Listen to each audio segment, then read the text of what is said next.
मेरे अकॉर्डिंग देखा जाए तो जहाँ तक जिसको लोग कहते हैं कि ये पप्पू है, हाँ। लेकिन मैं उसको पप्पू नहीं मानता हूँ। वो एजुकेटेड पर्सन है। बिल्कुल। तो कुछ कहीं ना कहीं उसको छवि बनाई गई है उसकी, और कहीं ना कहीं उसके जो भाषण होते हैं या जो भी होता है उसको कुछ एडिट जी। करके या गलत तरीके से प्रदर्शित किया गया है, जी, जी, जी। जिसकी वजह से वैसी उसकी छवि बन चुकी है। जी। लेकिन ये नहीं कहा जा सकता कि वो पप्पू है।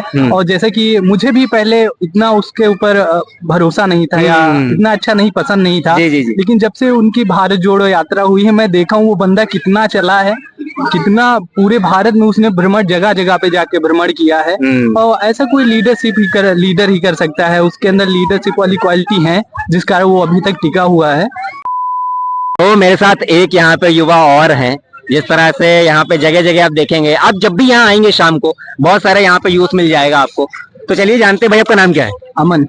अमन भाई मेरे साथ है यहाँ पे। नाम बड़ा ही शालीन टाइप का है, अमन का मतलब शांति होता है।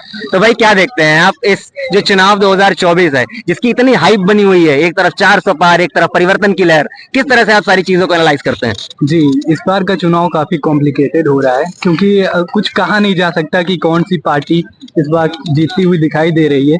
जैसे कि जानते हैं कि मोदी जी कह रहे हैं अपना वो अलग चला रहे हैं कि वो 400 पार होंगे। दूसरी तरफ इस बार जो ऑपोजिशन है वो भी काफी ऊपर दिखाई दे रहा है। और पिछली बार के कंपैरिजन में देखते हैं तो इस बार कांग्रेस के भी चांसेस लग रहे हैं। और लेकिन पूरी तरह से नहीं कह सकते हैं कि कांग्रेस ही जीतेगी या बीजेपी ही जीतेगी।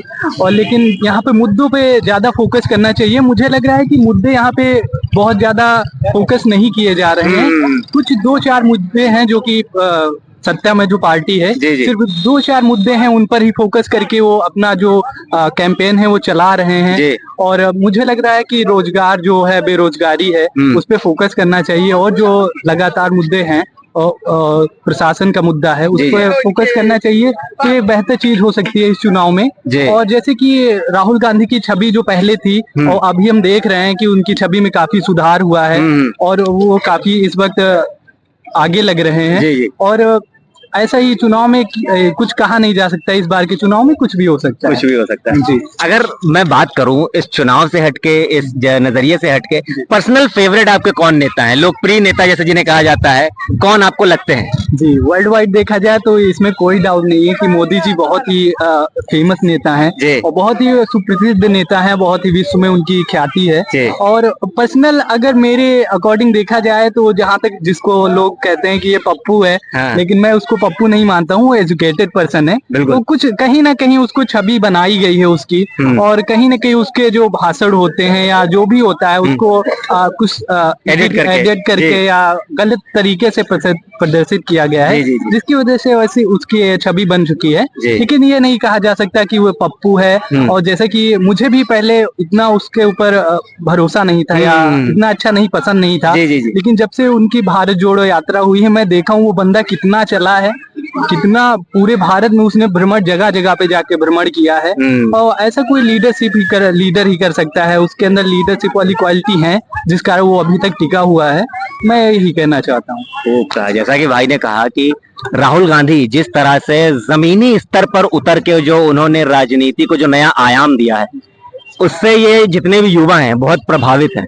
अगर भाई आपके मैं बात करूं कि जिस तरह से 2 बार का कार्यकाल रहा भाजपा का, और इस बार आप कह रहे हैं कांग्रेस के चांसेस हैं, और मैं बहुत ही मोटे तौर पे बात करूं, क्या लगता है इस देश की राजनीति को कौन बेहतर ढंग से चला सकता है, भाजपा या कांग्रेस? जी, अगर मैं सीधे शब्दों में कहूं, पर्सनल लेवल से बताइए जी। अगर मैं सीधे शब्दों में कहूं तो जो भारत की छवि है एक होल, मतलब पूरे भारत के तौर पर, तो मोदी जी अच्छा प्रदर्शन कर रहे हैं, और मैं कह रहा हूँ। लेकिन अगर मैं आंतरिक मुद्दों को देखा जाए, भारत के आंतरिक जो मुद्दे हैं, तो उनको मैं समझ पा रहा हूँ कि कांग्रेस अच्छे से चला सकती है। क्योंकि अभी तक हम देख रहे हैं कि जो क्या कह सकते हैं, हिंदू मुस्लिम काफी होने लगा है। आप देख रहे हैं कि हिंदू मुस्लिम अब एक जो कम्युनिटी है वो अलग थलग पड़ रही है। वो कह रहे हैं कि हमें हिंदू राष्ट्र बनाना है, और दूसरी पार्टी कह रही है कि नहीं, सबको साथ में लेके चलना है। लेकिन मैं ये कह रहा हूँ कि हिंदू राष्ट्र बनने से भी कोई फायदा तो बहुत होगा किसी धर्म को। बिल्कुल बिल्कुल, देखिए हर एक चीज की अच्छाई भी है और हर एक चीज की बुराई भी है। बिल्कुल सही बात है।